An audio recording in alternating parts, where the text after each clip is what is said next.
உங்களுக்காக நன்றி கடன் செலுத்துறதுக்காக மட்டும்தான் வந்திருக்கிறேன். போய் வாக்குறுதிகள் கொடுத்து நான் உங்களை ஏமாத்த மாட்டேன்.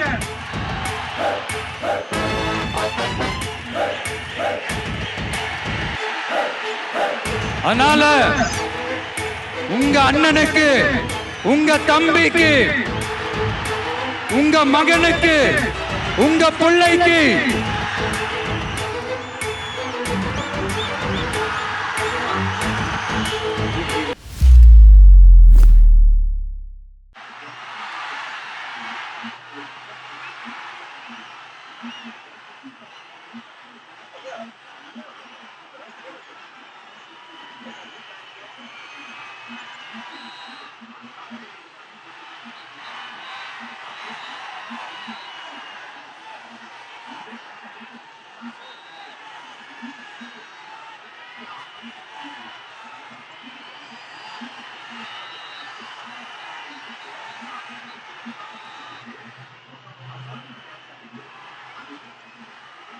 கொஞ்சம் அங்கேயே நில்லுங்க ப்ளீஸ்.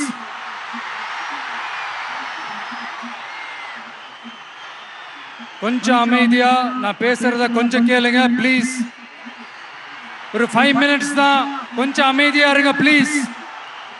ப்ளீஸ் நண்பர்களே, கொஞ்சம் அமைதியா இருங்க ப்ளீஸ்.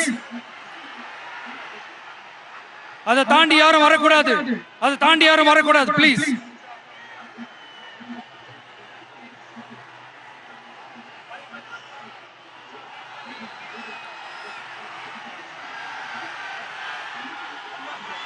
என் நெஞ்சில் குடியிருக்கும்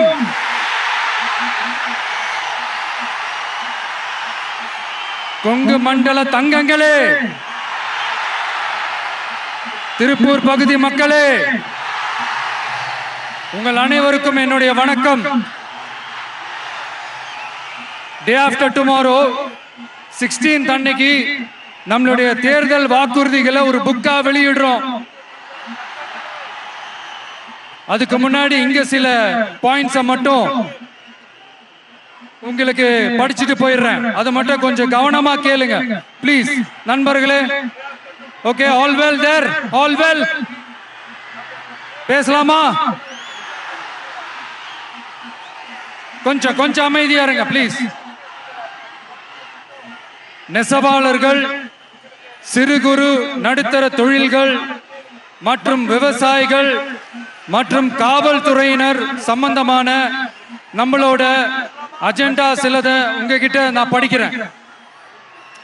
1, நெசவாளர்களின் தயாரிப்புகளை நேரடியாக சர்வதேச சந்தைகளில் விற்பனை செய்வதற்காக அரசுக்கு சொந்தமான ஒரு உலகளாவிய இ-காமர்ஸ் பிராண்ட் உருவாக்கப்படும்.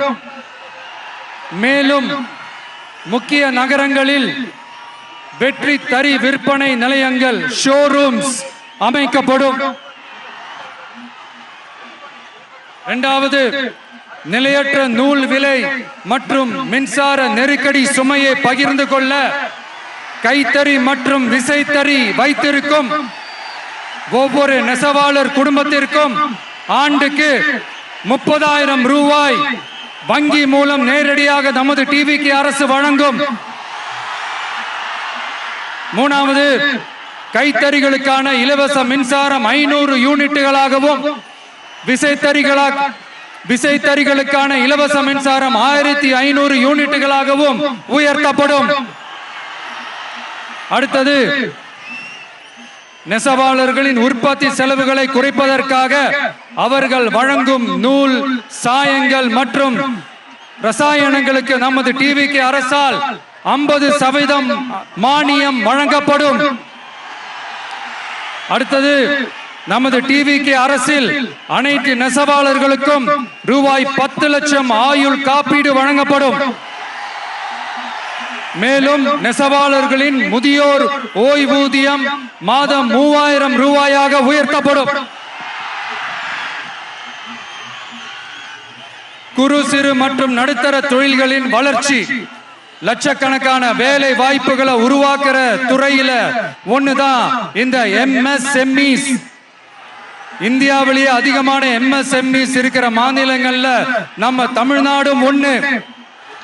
ஆனா இப்படிப்பட்ட இந்த பெருமைக்கு இன்னும் மிக பெருமை சேர்த்தது யார் தெரியுமா? இந்தியாவிலே அதிகமான MSME நிறுவனங்கள் மூடப்பட்டதுல தமிழ்நாடு தான் 2வது மாநிலம். இந்த பெருமையை உண்டாக்குனது தான் திமுக ஆட்சியோட மிகப்பெரிய சாதனை. இப்போ இந்த குறு சிறு மற்றும் நடுத்தர தொழில்களோட வளர்ச்சிக்காக நம்ம டிவிக்கு அரசு என்னெல்லாம் செய்யும்னு கொஞ்சம் பார்க்கலாம். முதல்ல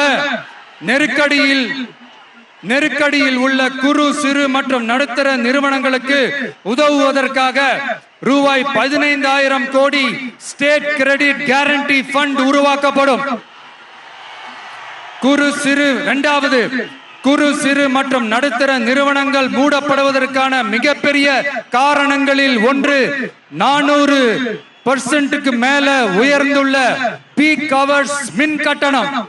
இது குறிப்பாக ஜவுளி துறையில் உள்ள குறு சிறு மற்றும் நடுத்தர நிறுவனங்களை பாதித்துள்ளது. டிவிகே குறு சிறு மற்றும் நடுத்தர நிறுவனங்களுக்கான MSMEs இந்த பீக் ஹவர்ஸ் மின் கட்டணத்தை நமது டிவிகே அரசு நிறுத்தி வைக்கும். அடுத்தது விரிவான ஆய்வுக்கு பிறகே மின் கட்டணத்தை முறைப்படுத்தும். மேலும் குறு சிறு மற்றும் நடுத்தர நிறுவனங்கள் அடுத்து வரும் 5 ஆண்டுகளுக்கு 100% மின்சார வரி விலக்கை பெறும். அடுத்தது குறு சிறு மற்றும் நடுத்தர நிறுவனங்கள் உலகளவில் போட்டி போடுவதை உறுதி செய்வதற்காக அவற்றை நவீனமயமாக்க ஒரு யூனிட்டுக்கு ரூபாய் 50 லட்சம் வரை என்ற அளவில் 35% நேரடி மூலதன மானியத்தை நமது டிவிக்கு அரசு வழங்கும்.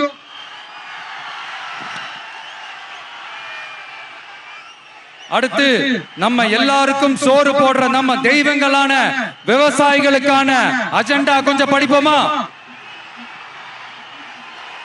5 ஏக்கருக்கு குறைவான நிலமுள்ள விவசாயிகளுக்கு வேளாண் கூட்டுறவு சங்கங்களில் வாங்கிய பயிர்க்கடன் முழுமையாக தள்ளுபடி செய்யப்படும்.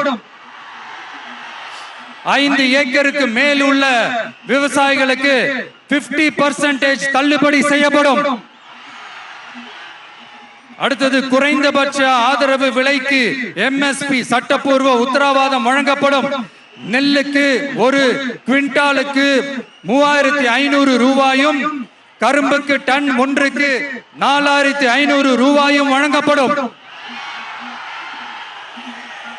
உழவர்களின் தோழன் திட்டத்தின்படி குத்தகை விவசாயிகள் மற்றும் விவசாய தொழிலாளர்களுக்கு ஒரு குடும்பத்திற்கு ஆண்டுக்கு ரூபாய் 10,000 ரூபாய் அவர்களின் நேரடி முதலீட்டு ஆதரவு தொகையாக வழங்கப்படும்.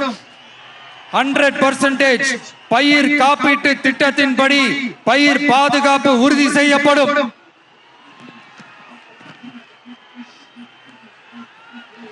கடைசியாக நமது அரசு ஊழியர்களின் நலனுக்காக பழைய ஓய்வூதிய திட்டம் மீண்டும் வழங்குவது குறித்து நமது டிவிகே அரசு கனிவுடன் பரிசீலித்து மதிப்பீடு செய்யும்.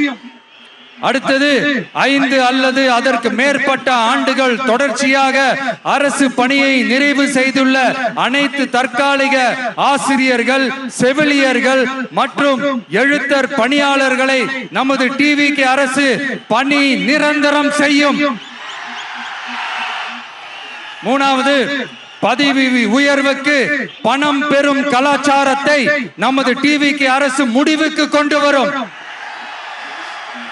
அனைத்து அரசு ஊழியர்களின் இடமாற்றங்களும் வெளிப்படையான மற்றும் கால வரையறைக்கு உட்பட்ட முறையில் நடைமுறைப்படுத்தப்படும். 4வது காவலர்களின் அடிப்படை மாத ஊதியத்தை 18,200 ரூபாயிலிருந்து 25,000 ரூபாயாக நமது டிவிகே அரசு உயர்த்தும். அதிக மன அழுத்தம் உள்ள பணிகளில் ஈடுபடும் காவலர்களுக்கு பணிப்படியாக மாதம் 1,000 ரூபாய் கூடுதலாக வழங்கப்படும். காவலர் நலன் மற்றும் பணி நிபந்தனைகள் சட்டத்தை, அதாவது police welfare and working conditions act, நமது டிவிகே அரசு இயற்றும். அச்சட்டத்தின்படி காவலர்களின் பணி நேரங்கள் முறைப்படுத்தப்படும்.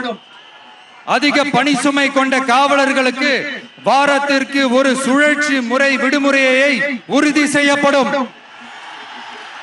சலவை படியை அதாவது வாஷிங் அலவன்ஸ் 500 ரூபாயிலிருந்து 1000 ரூபாயாக உயர்த்தப்படும். மேலும் மதுரை, கோயம்புத்தூர், திருச்சி, திருநெல்வேலி, சேலம் மற்றும் வேலூர் ஆகிய இடங்களில் காவலர் நல மருத்துவமனைகள் நமது டிவிகே அரசு நிறுவும். கடைசியாக பெண் காவல்துறை அதிகாரிகள் பாதுகாப்பு நெறிமுறை அல்லது பாதுகாப்பு பணிகளுக்கு பணியமர்த்தப்பட மாட்டார்கள். பெண் காவல்துறை பணியாளர்களுக்கென தனி ஓய்வறைகளும் நடமாடும் டாய்லெட் யூனிட்டுகளும் அமைக்கப்படும்.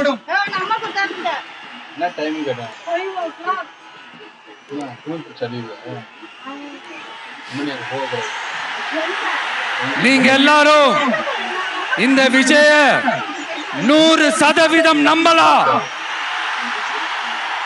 நான் உங்களுக்காக மட்டும்தான் வந்திருக்கிறேன். உங்களுக்காக நன்றி கடன் செலுத்துறதுக்காக மட்டும்தான் வந்திருக்கிறேன். போய் வாக்குறுதிகள் கொடுத்து நான் உங்களை ஏமாத்த மாட்டேன்.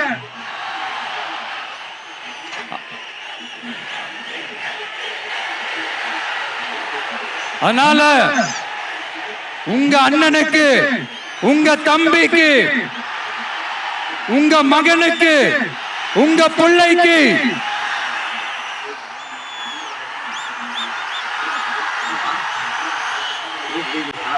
ஒரே ஒரு வாய்ப்பு கொடுங்க. தயவு செஞ்சு விசில் சின்னத்துக்கு ஓட்டு போடுங்க. இது ஒரு விசில் புரட்சி தேர்தலா இருக்கணும். கான்பிடென்டா இருங்க. நல்லதே நடக்கும். வெற்றி நிச்சயம், வெற்றி நிச்சயம், வெற்றி நிச்சயம்.